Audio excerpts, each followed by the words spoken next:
Bismillahirrahmanirrahim.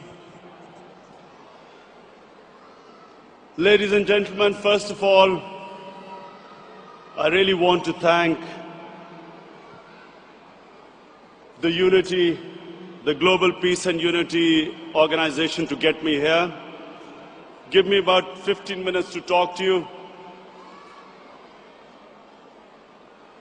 The most important thing, the point I want to make tonight is this, that it is extremely important for Muslims to be able to convey to people living in Western countries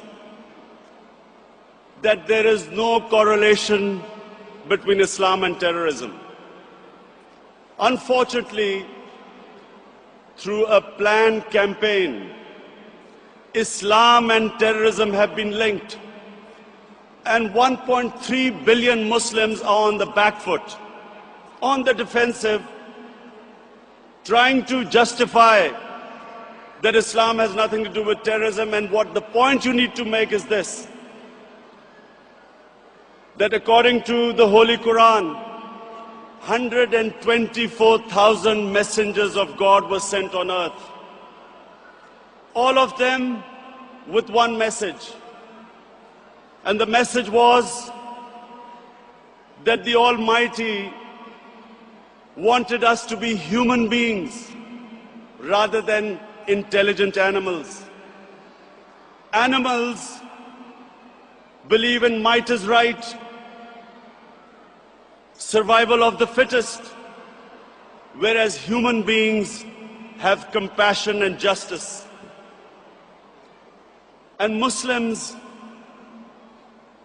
were supposed to be and should be the community that should be compassionate and that should believe in justice, just like every messenger of God to every human community brought the same message. So when something like 9/11 happens, we should be able to tell those people who blamed 1.3 billion people for the acts of 18 people that terrorism knows no religion. All religions preach the same thing.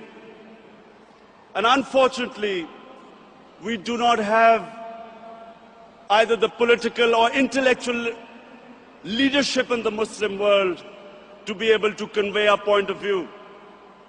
So we have things, we have words like Islamofascism, like radical Islam, when Tony Blair and George Bush say that the enemy of Western civilization is radical Islam.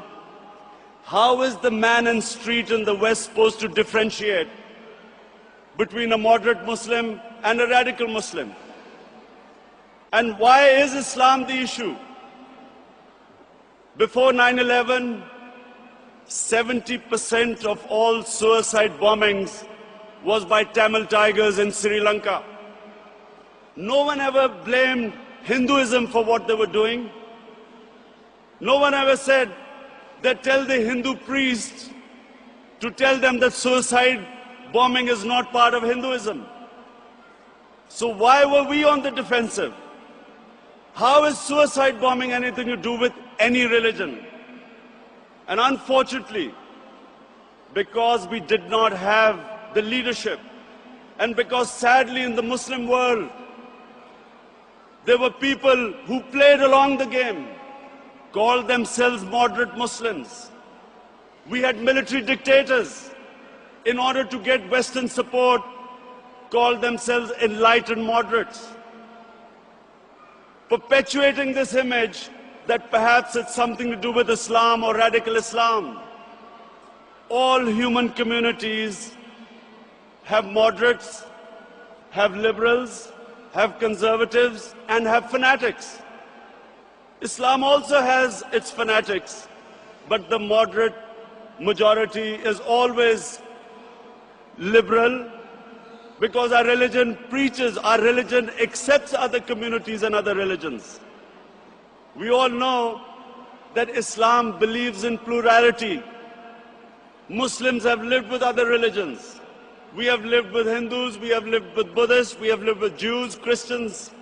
We accept, as the Quran says, Allah says in the Quran that it is through His will that we are distributed in different communities. It is through Allah's will that human beings are distributed in different religions and communities. And Allah goes on to say that had He wanted, we would all become one community. And then it goes on to say, the ayat goes on to say, compete in being good human beings. So we have a religion which preaches plurality. We accept other religions.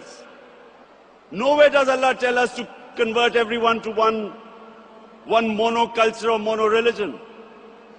And all we are asked is to be better human beings, compete in being better human beings.